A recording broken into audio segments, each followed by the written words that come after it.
There's a broken down shack by the railroad track.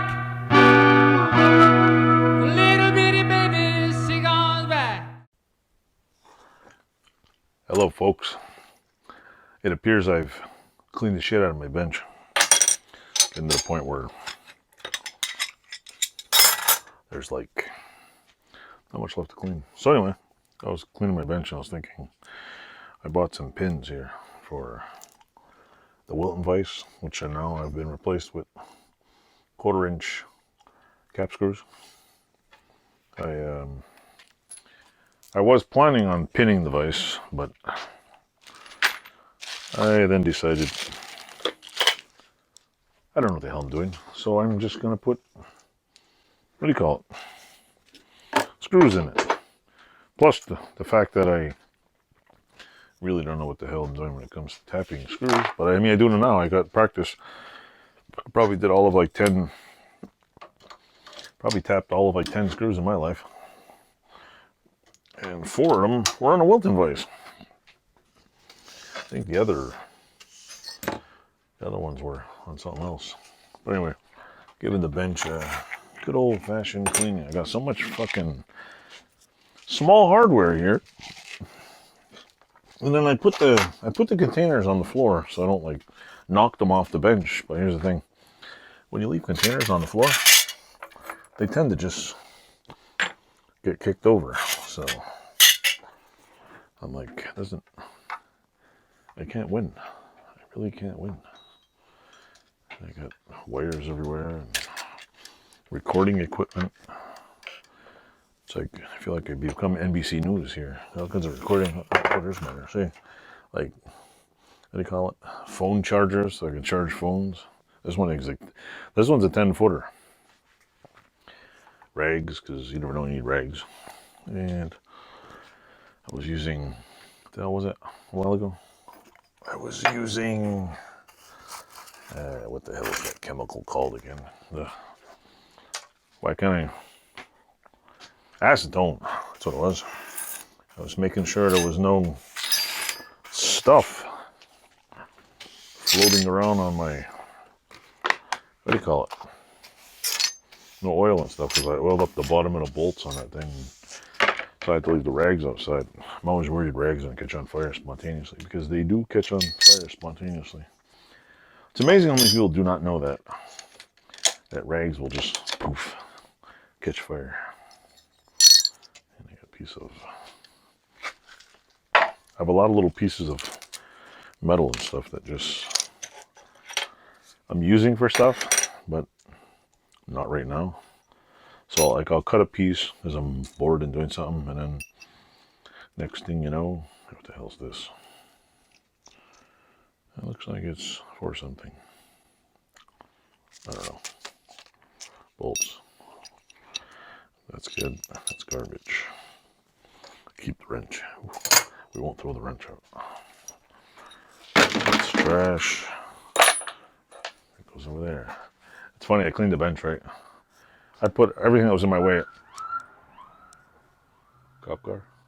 I put everything that was on my way on the bench behind me, so I can then put it away even further. Does that make any sense? No. I wonder where the cops are going.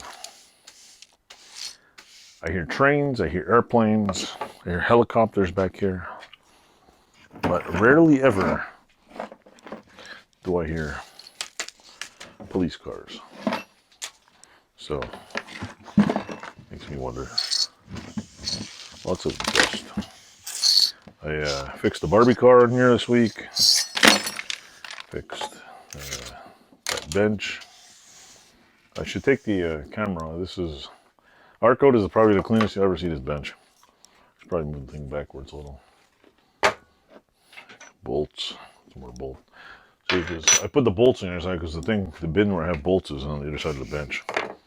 The tape measures going on top here underneath. Just put them up there.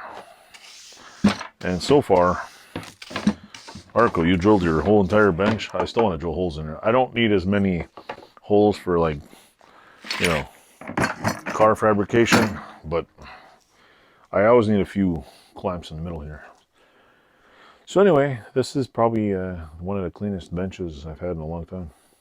I can't stay here all night because kids are awake. Like, oh, when you come back? So what's funny too is what's been on this bench since I built it has been a Pexto shear, which gets used occasionally. My English wheel is on right here. Wait, is right over here next to me.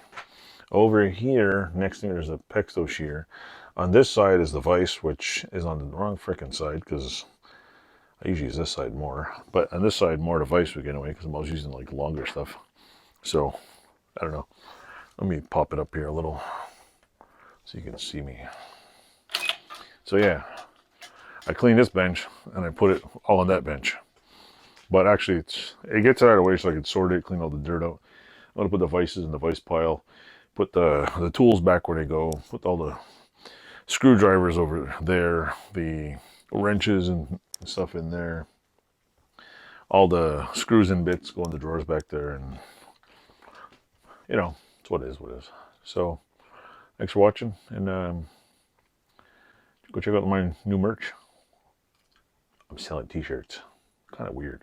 The one thing I'm never doing, which I'll say in this video right now, is I'm never getting a Patreon and having any of my viewers pay to watch me do stuff, because I'm like, that creates like a, I don't know, like, here, you're cool because you can buy stuff, you're like paying for stuff, and then, well, you're the YouTube guy who can't afford it. So I mean, if you could afford Patreon to watch people, fine, support their channel. But I mean, I'm not doing it for a living. Yeah, eventually, maybe 10 years from now, I might make some money off this, but I didn't do it to make money. Maybe I might need the money later on, but I don't understand like why you'd make a, it's kind of like making a, what do they call that? A society with two levels of people. One's for the rich and one's for the poor. Besides, I mean, you really want to pay to watch me do stuff? I don't think so. I wouldn't pay to watch me do stuff. So anyway, like, subscribe, enjoy, and I'll put as little bottom comments in this video as possible, I promise. Thank you.